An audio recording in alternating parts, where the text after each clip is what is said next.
"Go on in there," the duty sergeant sneered. "Let's see what you learned in college." I was 20 years younger than the youngest guy in the department, and it showed. Even so, the way the duty sergeant threw me at the strangest and most dangerous cases had long since crossed the line from harassment and turned into something more menacing. I realized the rest of them wanted me to fail. They didn't like guys like me. Young guys. Guys who asked questions, who did things by the book. It cramped their style. They wanted their old boys club back, even if that meant me getting my throat torn out. They'd all seen and probably done worse. I could see it in their eyes. Still, there didn't seem to be anything particularly threatening about the short auburn-haired girl in the interrogation room. Her thick black glasses and pale skin made me think of a young librarian, but I knew better. I'd seen the photos. I knew what she was capable of. "Hi, I'm Detective Maxwell."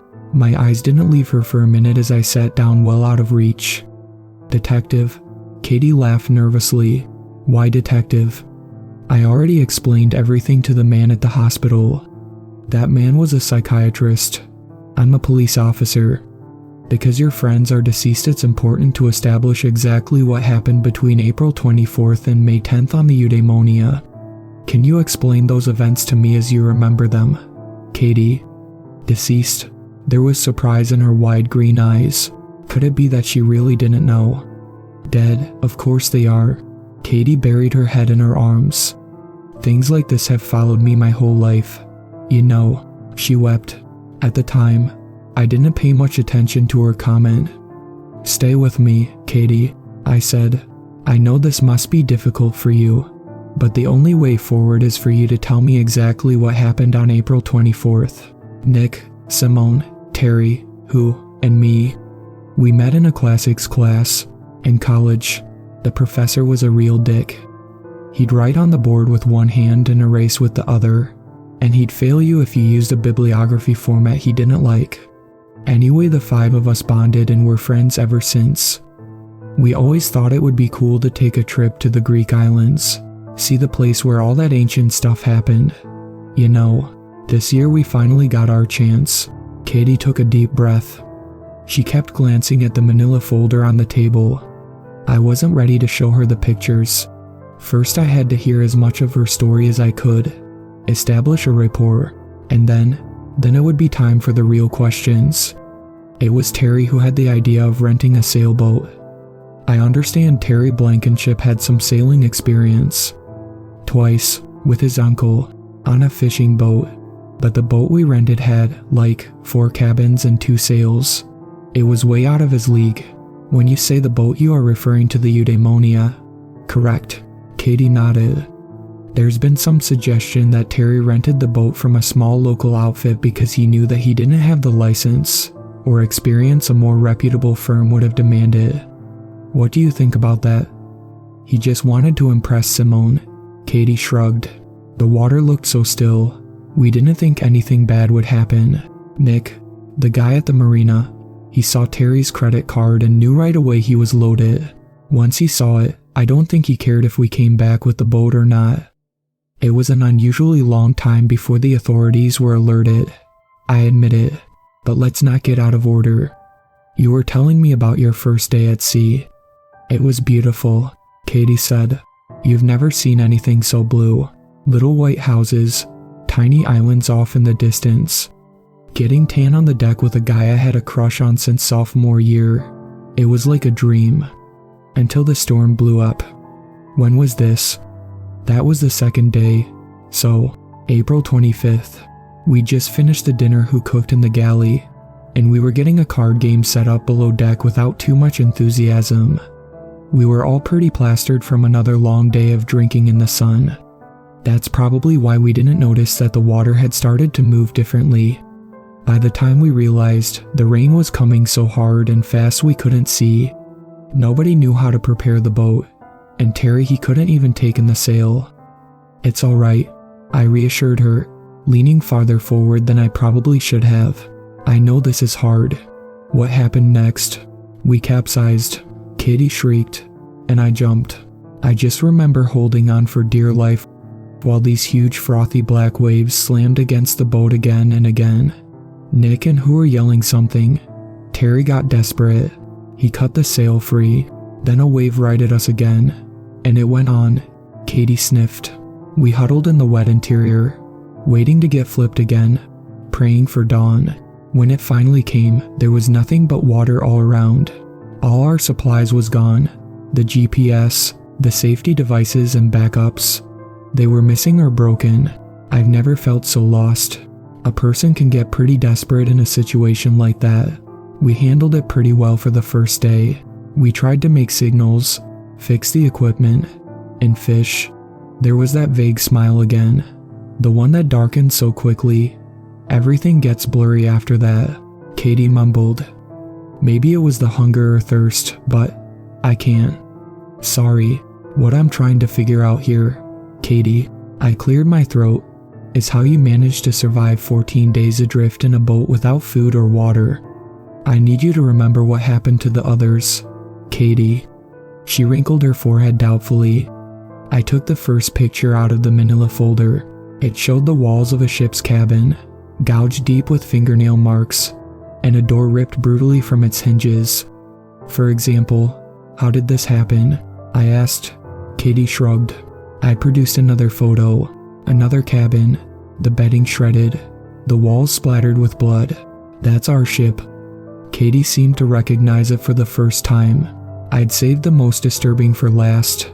The gnawed upon bones of Terry, Simone, Hu, and Nick, scattered around the galley.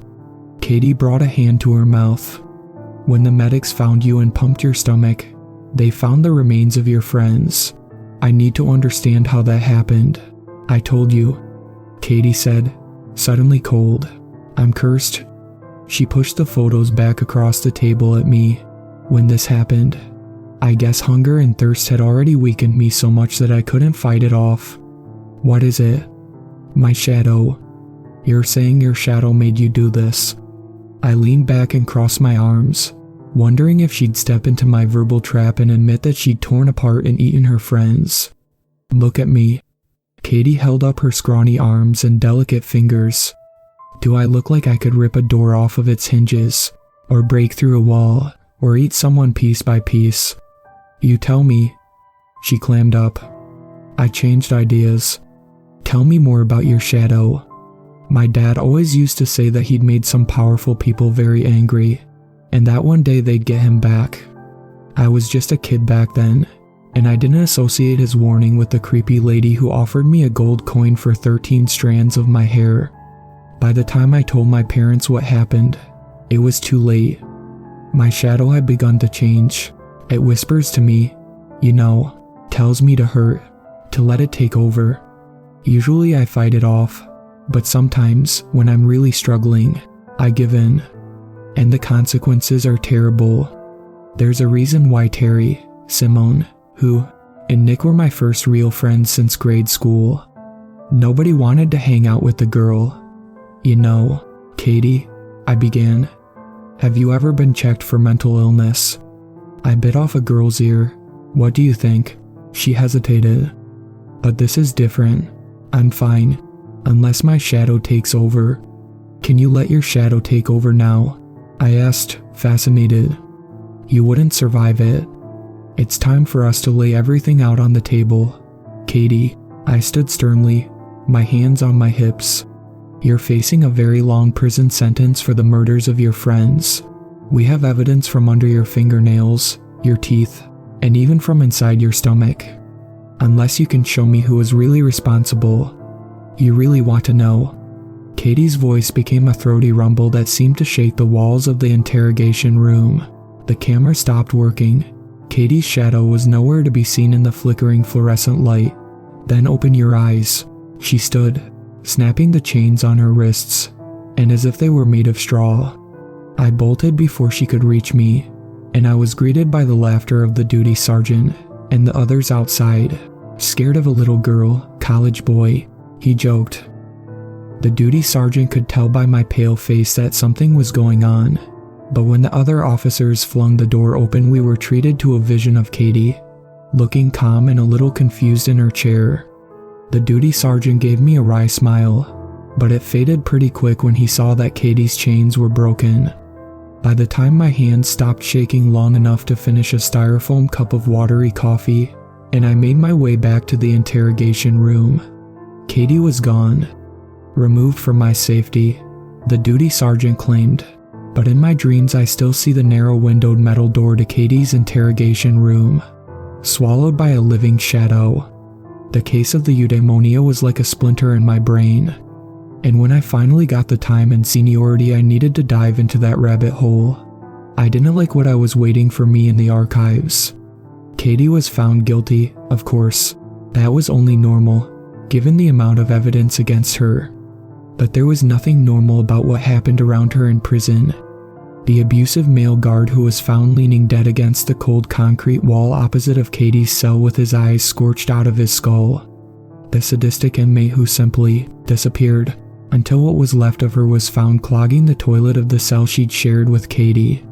The blackout in the shower room, the screams as the guards fought to open the door, the bloody torrent running down the drain from the shattered shower heads, the broken bodies heaped around where Katie crouched, rocking back and holding herself, tears streaming down her cheeks.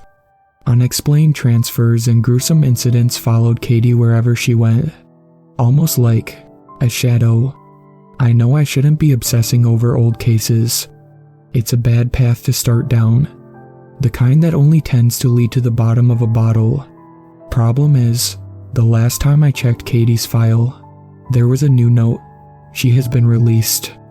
I wonder who her shadow will touch next.